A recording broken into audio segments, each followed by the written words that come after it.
Hello and welcome back to the F50 Capital Summit, Austin 2021. This is the AgTech in Texas panel. I'm Roger Royse. I'm your moderator. I'm a partner with the law firm of Haynes & Boone, resident in the Palo Alto office, but we also have offices throughout Texas. So today we have a great panel on AgTech in Texas, and we have three excellent speakers here today.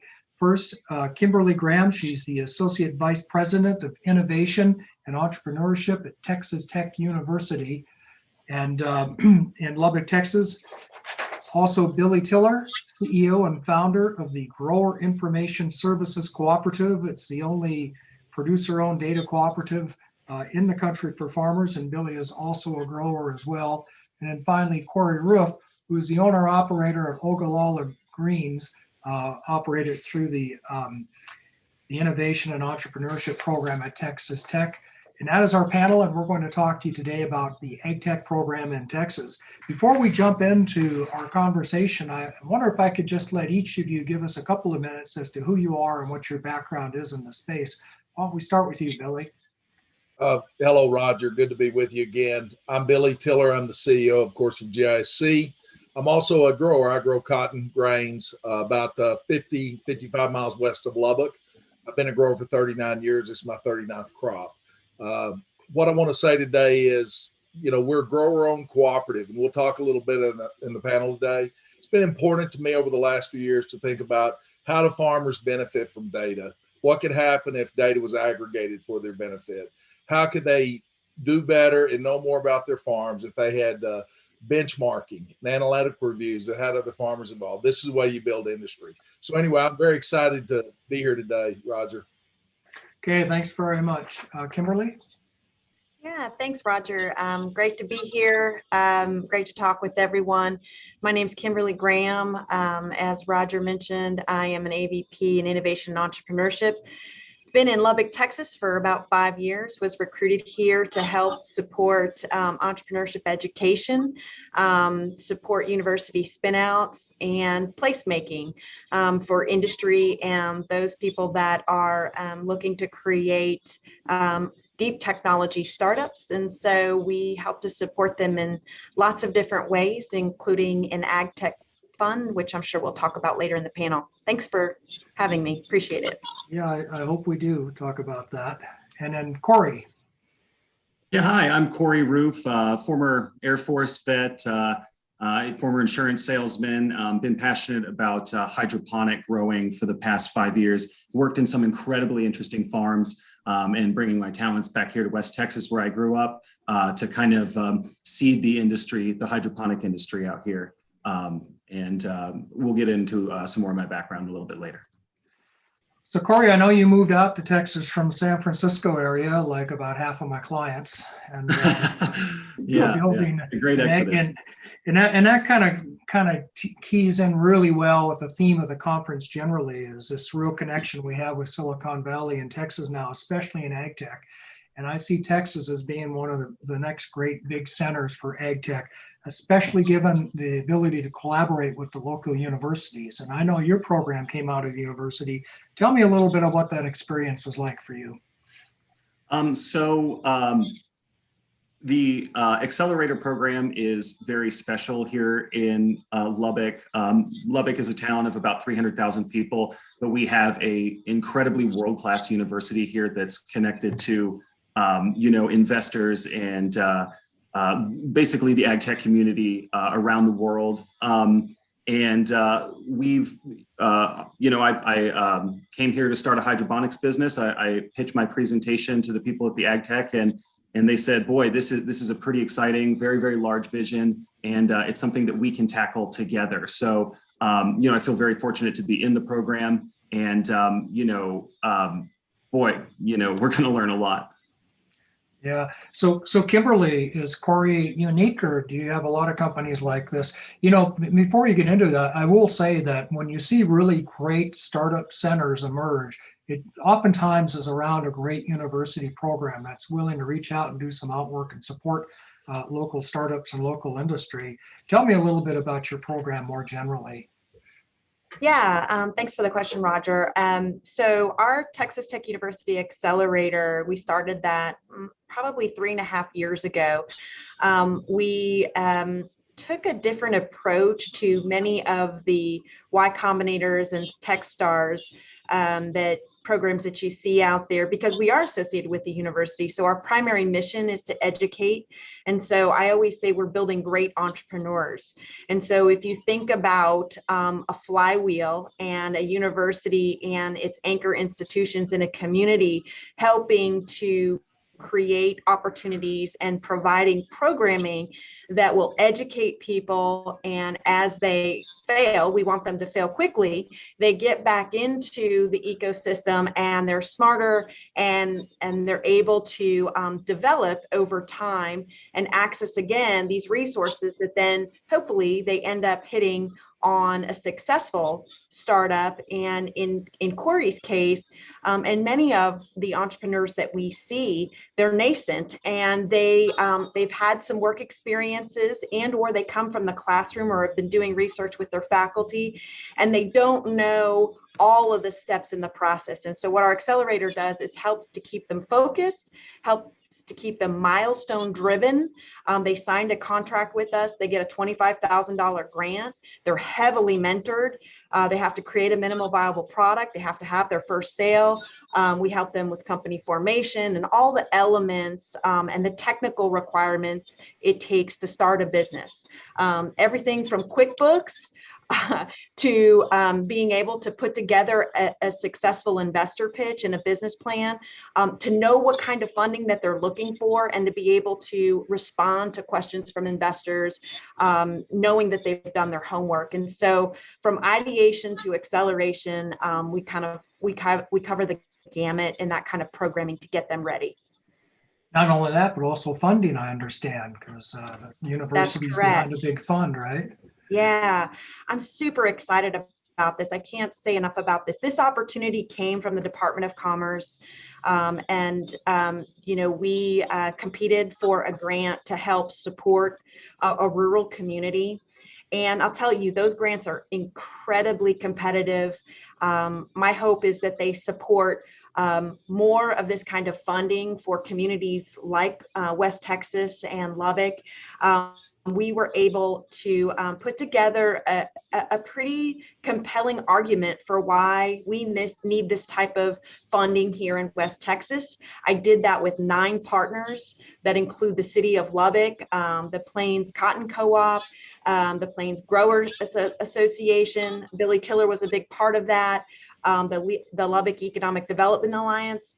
All of us came together to describe a compelling story about West Texas and why this type of funding was needed, and to talk about the cluster, the organization of the community around successful exits from this kind of fund.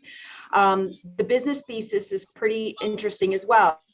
50% of the funding has to go to local companies that are created here in West Texas, and the other 50% can be syndicated across the nation. We did that for a couple of reasons. One, traditionally investors in West Texas invest in land, they're producers, or oil. And so investing in deep technology isn't the forte. And so we needed to educate our investors as much as we needed to bring the entrepreneurial community. We needed to level them up around deep technology and commercialization capabilities. And so we thought that this was a great way to be able to meet both objectives. I'll stop there in case you have any other questions, but I can go into more details about that fund if we'd like to talk about that some more. Yeah, we'll come back to that. I'm sure our entrepreneurs in the audience are going to want to hear about that. But Billy Tiller, you're a local farmer, and Texas seems to have everything. It's got the university system, it's got the funding now, and of course it's got agriculture. Have you been able to work with some of these companies or this program? Yes, I mean, one thing that makes this unique is that Kimberly and leadership, they've got a structured system, very unbelievable facilities, but Roger, it's fluid. And I'm going to give you an example. So as I was visiting with Kimberly about this panel, she mentions, hey, I might bring Cory Roof in his startup that's in the incubator. Well, she doesn't even know it, but Cory had reached out to me through another mentor and said, hey, will you help me with setting up what I'm going to do to get in the incubator? And so that's when you know things are working. If everything has to be funneled through a system, then it never works. So when you have entrepreneurs, they're very fluid and they allow that to happen. So the space they have, the mentality they have, they focus a lot around even grant funding. And now they have the venture funding arm. And the grant funding, the thing that's been exciting, Roger, is they'll take an entrepreneur with an idea. He'll come in and they might put him in something like the NSF, the National Science Foundation, I-Corps.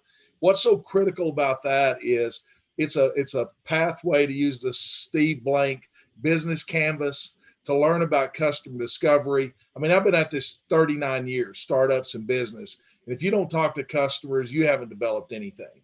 I'm amazed at people that stay in the garage and think they have something. And I have about 4 or 5 calls a week with AgTech entrepreneurs or others. And when they're telling me what they're doing, how long they've worked and the money they put into it, I don't want to bust their bubble, but I'm usually amazed that they haven't talked to a customer. So that's something that Kimberly and the team there, they even have a lead in there around that kind of funding. And it's not normally, as strange as it sounds, entrepreneurs always tell me, oh, I didn't get going because I couldn't get funding. It's normally not funding, but to have that additional piece there, Texas Tech, that is how we're going to literally take entrepreneurs that have the right pieces and then put them in place to make a scalable business that not only has startup funding, but that we can help them to the next level. Yeah, that's interesting. I hear that all over the country. We went through that in California too. We're exactly right. People sit in the garage and build their gadget. But you got to get out in the field and show it to the growers, right? Hey, Billy, while we're with you, I first met you testifying to Congress on data and data ownership, and I know you've got some strong views. In fact, you even went and formed a producer-owned data cooperative. Tell me a little bit about that, because I think that's where the real juice is in a lot of ag tech, isn't it? Yeah, Roger, I'm a producer. I've got about 6,300 acres of row crops, about 2,000 acres of other types of land. They're in government programs. But, data is the key and it's central to everything. I've been farming for 39 years, but I had a career that lasted about 10 years. It was in ag banking. And that's where I really saw that we could take peer-reviewed data and really change our business. We actually changed the way we ran the bank based on data. And I asked myself in the 90s, why are we doing this in farming? And I got a little taste of that, Roger, because I had farm customers coming in and telling me about their operation. So there were about 100 farmers that I was dealing with all the time. I knew how they ran. Well, you know what happened to my own farm operation? It got better. I improved. I took the best of what they had and told them when I would do it. And they loved that. They had pride in the fact that I thought they were doing a good thing. And so data ownership is very important. I believe that data ownership must be shared under an umbrella of trust. If we don't share data, it's sort of like being the entrepreneur sitting in the garage, right? When you don't share, there's not much we can do, but we want mutual benefit. So if I can, the reason for the co-op was not to lock down data. A lot of people thought that. It was to come up with a way where I could build trust with the growers so that they would feel like they had an entity involved that could protect them, could actually know what was being shared, how it was used, and to make sure that a lot of people say they want to get paid for data. I left that idea long ago. I said, you know what, we will barter for what we need. So a lot of the ag tech tools, things we've been able to bring on the farm, they've been able to work in a bartering effect so that we get more things there. So I'm going to stop there because I could monopolize a time around data ownership for sure, but it is a critical piece. Well, we could talk a lot about data. So I'm going to throw a little bit of a curveball at all of you here, because I like to do that on panels. But for the last 10 years, I've been talking about how safety, food safety, and is a big issue in agriculture, and how it's just a matter of time as agriculture gets more of a tech-enabled business, that agriculture is going to have to deal with all the issues that every other company that uses technology does, meaning cybersecurity. Now, we just saw this week, or within the last few days, a big hack, right? Took out a fifth of the beef production and affected poultry and hogs as well throughout the country. So that may be the first big ag hack, at least in a while. So I think cybersecurity is the next big thing in ag tech. And I'm going to ask you, Kimberly, you seen any hot companies in your program that are focused on this issue, addressing this or something like it? I certainly wish I have. Recently, I mean, obviously, with the reference of the recent news, cybersecurity, in food is really it's a national security issue, I think, because we need to be doing more in that, and we are. I think lucky here at Texas Tech, we've got a really strong cybersecurity program. And one of the things that we try to do is multidisciplinary research and development. And so having cross collaborations in innovation, we call it creative collisions. But we look for ways for these different researchers to come together to solve these big kinds of issues. And so I'm sure that I'll be working with Billy and his team and others at Texas Tech to identify ways where we can be doing more in this space. I haven't actually seen a technology company come to us through our accelerator programs or our I-Corp programs, but I suspect that something will be coming through our pipeline shortly. Yeah, I think so now it will. And the other big theme is automation is getting so good. I mean, Cory, I'm sure in your business, you're relying heavily on automation and taking labor out of the whole process. I know you're grow local. You're going to be doing pineapples in West Texas eventually. But in order to get there, what's that? Oh, I'm looking forward to it. Yeah. Yeah. But to get there, of course, you're going to have to automate heavily and use a lot of technologies like that. Am I right? Oh, absolutely. I was working with Plenty before and working in their plant science department. And over the last 5 or 10 years, we've really seen a lot of multi-system collaboration in ag tech that really wasn't there before. So I'm excited to be getting into the industry right when those kind of products are becoming available. Hopefully we can incorporate those kind of like security systems and data systems into our program as soon as possible.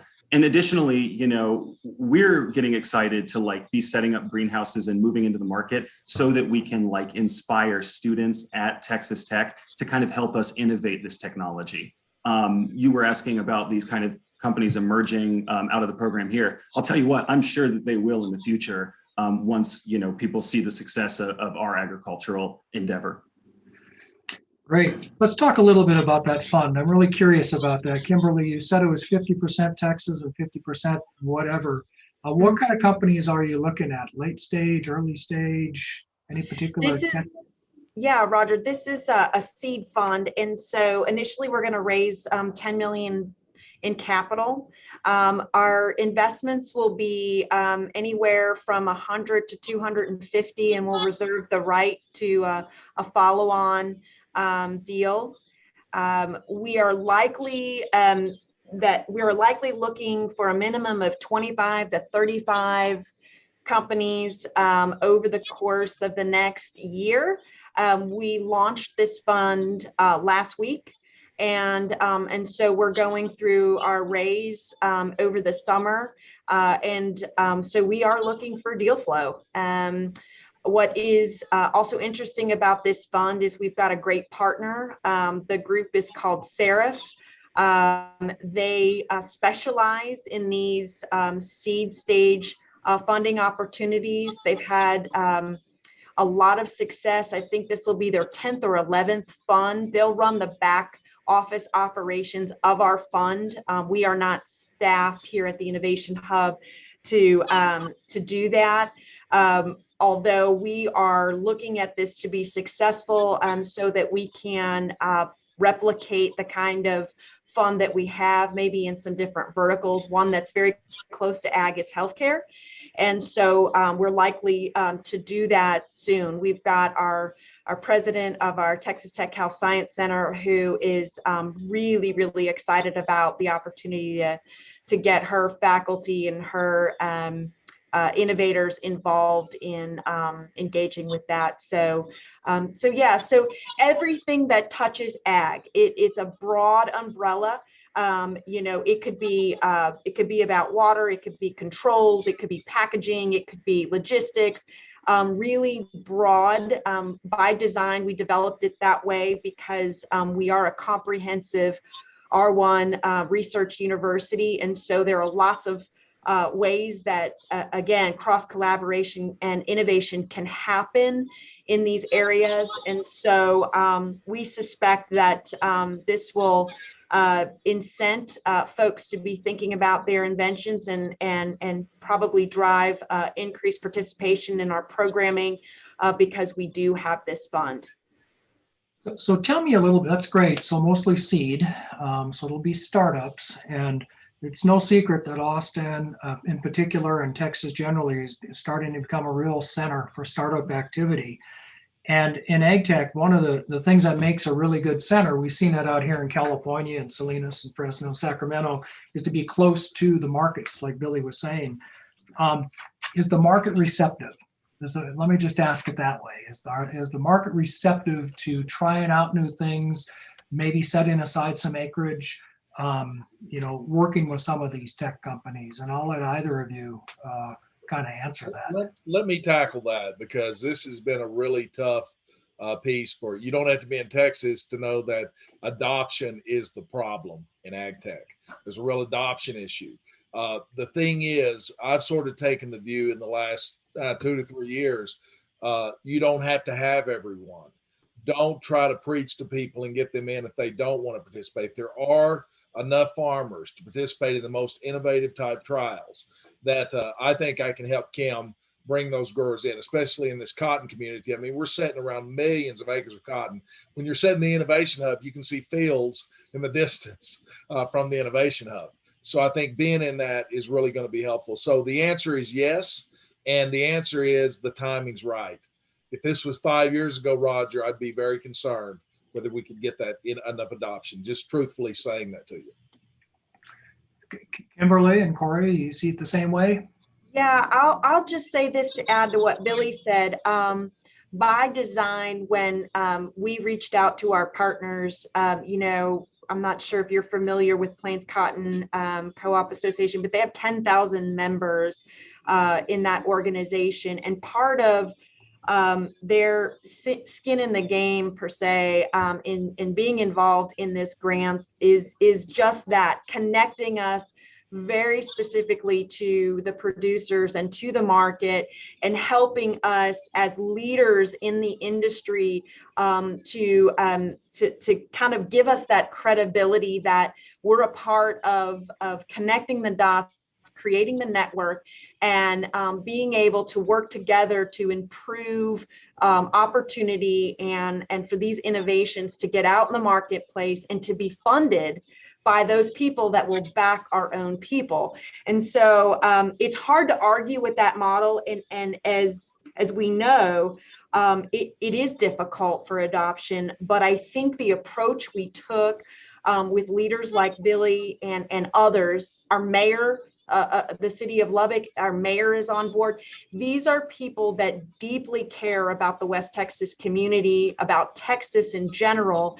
And they're folks that don't talk about doing things. They're people that roll up their sleeves and really work at figuring out how to make these things happen. And I couldn't do this without them and their partnership. That's how critical it was for us to even be awarded this grant opportunity. So great. Well, now I guess we're kind of getting towards the end here. So I wonder if you could maybe, get out your crystal ball and tell me what. I got to tell you, this last year has been it's been a big year, a year of tremendous transition. We've seen weaknesses in the supply chain. We've seen solutions. We've seen a lot of migration. Believe you me, I'm here in California, so I know how that goes. So while we get out our crystal ball, I'd like you to tell me, where do you think we're going to be in Texas AgTech a year from now? Let me start you off because I want to follow up on what Kim was talking about. And this is literally leading into what you're talking about the future. So, it's been an interesting year, no doubt. I've had more business, though, done in the last year with GiSC than any time in our history. And I think part of it is agriculture has always thought we had to be face to face. And I can't tell you, if you should look at my Google timeline for the last 6 years. I look like I was in every spot in the nation, and the truth is that was unnecessary. I'm much more productive with less travel and more focus. So I think those things were good. The second thing is on adoption, which leads into why I think there's this huge opportunity. GIC has a project in Nebraska in the Twin Platte area. I talked about it in the last session, but it has over 50% adoption. And that just blows my mind. I've never had that, but there was one thing that really was critical. It had to be a solution that for sure benefited the farmer. And so you can't chase shiny objects. I'm going to be looking and watching Kim and working with her to make sure that we're building real solutions. I don't need more fancy stuff. I need something that'll help me be decisive and make good decisions. So my prediction is we have many more young people involved. I mean, I just visited with a guy that came back to the farm, a mechanical engineer, to go to work with his dad, and he is dying to use technology. So I think we're going to see this generational transition that we've talked about for a decade. It's starting to happen. The time's right. Corn's up, cotton's up. So I think we might see some of that happen now. So that's my crystal ball. Is it's going to be a glorious future. We just have to keep trudging, but it's not going to be 10% anymore. We're going to see this begin to extrapolate, exponentially. Wow. Cool. Billy, you hit right on the head of something that I was going to say, which is that I am seeing a really vigorous and excited young community in Lubbock, which I didn't see 10 years ago. There are lots and lots of people that are interested in advancing technology and ag tech that are the sons of ranchers, or people that came to the college to study ag tech or finance or something like that. And I'm doing a lot of market research right now, and I am really scratching my head and trying to figure out what it is about Lubbock that is bringing such a vibrant group of young people that are choosing to stay and build their lives here. I agree. Kimberly? Well, I'm hoping that's the innovation hub, Cory. Yeah. So I don't know, Billy's departing words were almost like ready for a commercial. So that was great. So I guess I would say, 5 years ago when I was recruited to West Texas, I came from Florida. I grew up in Florida, and today Texas is the 9th largest economy in the world. And we seem to be figuring out how to do things. And I think in ag tech, we're really figuring out how to do things right. We've got the right leaders. We have the right community partners. We have the right workforce that seems to be really excited about innovation and entrepreneurial initiatives. And so I guess if I had a crystal ball and I was going to make a prediction, I would say in a year from now that we have already raised the capital, invested all of it, and we're ready for our second fund to invest in ag tech. Go team. Awesome. Last question, how do people get a hold of you if they want to follow up and talk more? Billy, we'll start. Yeah, they could email me. It's very simple. Billy, of course, I'm the single name on there, Billy at GIC.coop, not com, GIC.coop. And one last comment about AgTech, Roger, I can't help but say this. Consumers are going to drive us. We're going to be responsible to them. They're going to hold us accountable, and they can. They couldn't do it 10 years ago. Today they can. That's going to be a driver to adoption. So I had to leave you with that because I thought about the consumer. They're a critical piece now. Yeah, for sure. Kimberly, if someone wants to hear more about your program or your fund. Yes, absolutely. Kimberly.Gramm, Gramm at ttu.edu. Cory? Cory Roof 1985 at gmail.com or Ogallala Greens at gmail.com. And if you search my name or Ogallala Greens, it'll take you directly to my website. Okay, well, thank you very much. I want to thank our panel. I want to thank F50 for allowing us to have this platform and provide this presentation. My name is Roger Royse. I'm with Haynes and Boone in Palo Alto. You can also, if you Google my name and the word AgTech, you'll see our innovation network pop up. We do this all over the country and all over the world. And I look forward to the days coming soon when I can see you again in person.